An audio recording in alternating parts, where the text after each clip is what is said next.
ما حسام حسن عميد برضه. لا، العميد الاصلي احمد حسن. ازاي جبتها الاصلي مش من الاصل؟ ما هو انا اللي بقول يا بس، مش انا اللي بقول، هو اللي بيقول كده.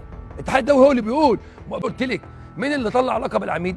الاتحاد الدولي. كان الكابتن حسام حسن عميد العالم، احمد حسن هو اللي اخذ اللقب بعدد ماتشاته الدوليه. صح؟ طب يعني كل واحد فيهم شال اللقب؟ بس دلوقتي مين؟ الاثنين. ما فيش حاجه اسمها عميد ولا لواء، هو عميد واحد بس. ما اشتغلتش ليه مدرب في الاهلي؟ انا قلت لك لو انا احسن مدرب حراس مرمى في العالم مش هشتغل في النادي الاهلي. اصل هم واخدين قرار يحترم. يعني انت مش هتشتغل عشان انت مش عاوز؟ وانا ما سعيتش اصلا، انا ما سعيتش. طب ولو سعيت؟ ده لو سعيت. لو سعيت هيرضوا بيك؟ هم قرار واخدينه، ما ينفعش تغيريه. واللي مش عايزني انا مش عايزه. اللي مش عايزك انت مش عايزه. هم مش عايزينك. اصل انا مش عايزهم. في الوطن العربي، في افريقيا اوكي، في العالم محمد صلاح وعصام الحضري. دي بتزعل ناس، خلاص ازعلوا. والخطيب راح فين يا عم؟ الوطن العربي وافريقيا، ما قلتلكش كده؟